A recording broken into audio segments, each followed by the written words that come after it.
आप कहाँ से आ रही हैं, कहाँ को जा रही हैं? मोहिनी भगवान कहते हैं कि मैं पूरी जन्म पत्री देने वाली नहीं हूँ, और तुम लोग कश्यप जैसे महान पुरुष के संतान होकर भी ऐसे नीच कार्य कर रहे हो। अरे अमृत के बंटवारे के लिए लड़ रहे हो। दैत्य कहते हैं बात तो सही कह रही हैं, तो देवी जी एक काम करिए, आप ही हम लोगों को अमृत पान करा दीजिए। मोहिनी भगवान कहते हैं कि मैं इस अमृत को पान तो करा दूंगी, लेकिन कहीं अमृत के बंटवारे को लेकर के कम या ज्यादा पड़ गया तो कहीं तुम लोग लड़ तो नहीं जाओगे? दैत्यों ने कहा नहीं नहीं देवी जी, हम लड़ेंगे नहीं। भगवान बड़ा ही सुंदर एक स्त्री का रूप बनाए हैं और मटकते मटकते चलते जा रहे हैं, और थोड़ा कलश को मटकाते हैं और कहते हैं कि मैं इसमें देख रही हूँ कि जो पतला वाला अमृत है वो ऊपर है और जो गाढ़ा गाढ़ा अमृत है वो नीचे है। तो अगर तुम लोग कहो तो जो पतला वाला अमृत है ये देवताओं को पिला दे। दैत्यों ने कहा देवी जी जैसे आपका मन करे वैसे पिलाइए। अब एक पंक्ति में देवता बैठते हैं, एक पंक्ति में दैत्य बैठते हैं, और मोहिनी भगवान सबको अमृत पिलाना प्रारंभ करते हैं। देवताओं को अमृत सुधा का पान करा रहे हैं और दैत्यों को रूप सुधा का पान करा रहे हैं। देवताओं को अमृत पिलाते हैं और अपनी माया के प्रभाव से कलश को बदल करके दैत्यों को जल पिलाते हैं। अब उसी में से एक स्वरभानु नामक दैत्य था, वो बड़ा ही बुद्धिमान था। उसने जाकर के सूर्य और चंद्रमा के बीच में वो जाकर बैठ गया और वो भी अमृत को पी लेता है, एक सुंदर सा भेष बनाता है और जाकर बैठता है। मोहिनी भगवान उसे भी अमृत पिला देते हैं। इतने में देवताओं ने भगवान को इशारा किया कि प्रभु ये कोई देवता नहीं है, ये दैत्य है, देवता का रूप धारण करके आकर बैठ गया है। भगवान उसी समय अपना चक्र निकालते हैं और उसका शिरच्छेदन कर देते हैं। इतने में भगवान वहां से अंतर ध्यान हो जाते हैं। दैत्य थे, वो कहते हैं अरे भैया वो देवी जी कहाँ चली गई? तो उसमें से एक दैत्य ने कहा कि वो कोई देवी नहीं थी, वो छलिया विष्णु था जो देवताओं के कार्य की सिद्धि के लिए आया था। उसने हम सबको पागल बनाया, हम सबको पागल बनाया। फिर क्या था? देवता दैत्यों में भीषण विध्वंसक युद्ध होता है और जितने भी दैत्य थे सब के सब मारे जाते हैं और देवताओं को विजय श्री की प्राप्ति होती है। अब महाराज शुक्राचार्य जी मृत संजीवनी के प्रभाव से सबको पुनः जीवन प्रदान करते हैं। जितने भी दैत्य थे सबको जीवन प्रदान कर देते हैं। उसी समय बलि शुक्राचार्य जी से कहता है महाराज ऐसा क्या करें कि स्वर्ग की संपत्ति हमें मिल जाए? तो शुक्राचार्य जी ने कहा कि देखो अभी देवताओं के साथ विष्णु हैं और विष्णु ब्राह्मणों के अत्यंत प्रिय हैं, ब्राह्मणों को वो बहुत प्रेम करते हैं और यदि तुम ब्राह्मणों की कृपा को प्राप्त कर लो तो वो विष्णु भी ना तुम्हारा कुछ नहीं बिगाड़ सकता।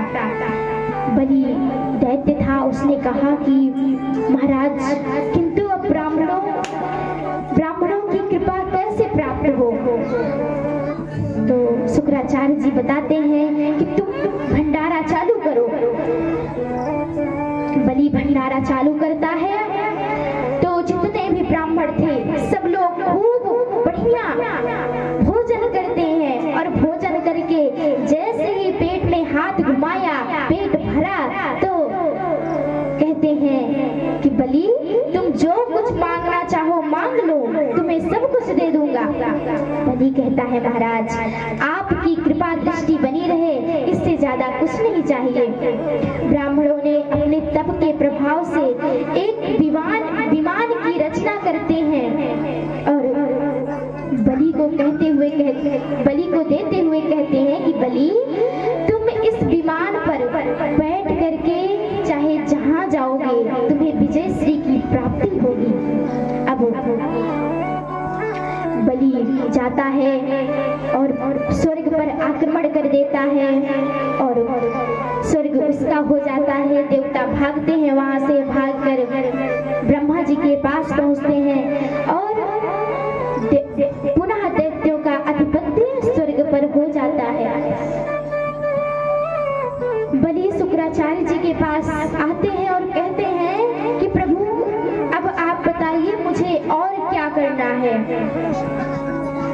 शुक्राचार्य जी कहते हैं कि देखो तुम स्वर्ग की पदवी को तो पा गए हो, किंतु स्वर्ग की पदवी पर बैठने के लायक वही है जो सतक्रतु हो, तो तुम जाओ यज्ञ करो।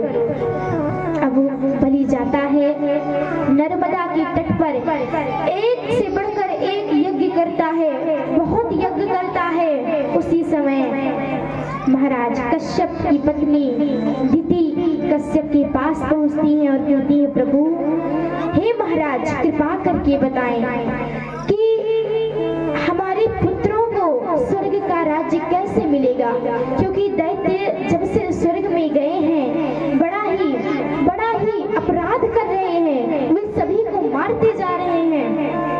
तो कश्यप जी ने पयोव्रत का बड़ा ही सुंदर उपदेश दिए हैं जो द्वादशी में पर्यंत किया जाता है। अब व्रत करने का नियम बताते हैं कि उसमें व्रत रहना है और शाम को भोजन करना है और जमीन पर सोने का नियम है और सुअर के द्वारा खोदी गई मिट्टी से स्नान करना है और उस समय मंत्र का जाप करना है। नमस्ते ओम नमो भगवती तुभ्यम यत् एतत् चिदात्मकम्। अब माता दिति जी ने व्रत को पूर्ण किया है और व्रत के पश्चात दो ब्राह्मण को, एक ब्राह्मण और एक ब्राह्मणी को बुलाते हैं, उन्हें भोजन कराती हैं। भोजन कराने के बाद उन्हें दक्षिणा देती हैं, घी सांकला इन सभी से हवन करती हैं और जो भी नियम से इस व्रत को करता है उसे पुत्र की प्राप्ति होती है। माता दिति जी ने व्रत को पूर्ण किया और उनके गर्भ से एक बालक का जन्म होता है। उस बालक का नाम पड़ता है वामन। बोलिए वामन भगवान की। कश्यप जी जनेऊ संस्कार कराते हैं, कश्यप जी साफला देते हैं और बृहस्पति जी उनका पूजन करवाते हैं, आते हैं और यज्ञोपवीत संस्कार में जो कुछ भी माता अन्नपूर्णा जी ने दान में दिया था वो सभी वस्तुओं को बृहस्पति जी को दिया जाता है। तो वे कहते हैं कि देखिए वामन भगवान मुझे आपसे ये कुछ नहीं चाहिए, मुझे आपसे स्वर्ग की संपत्ति चाहिए।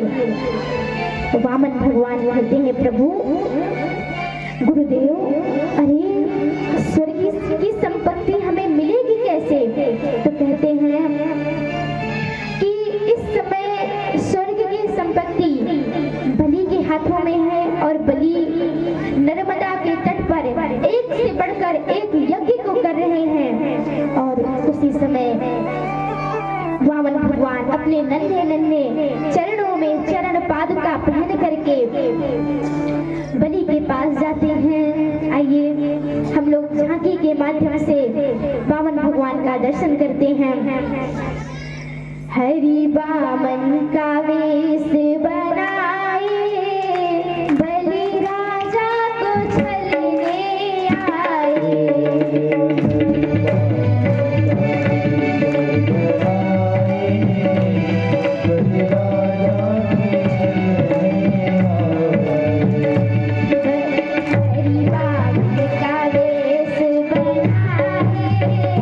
बलि राजा को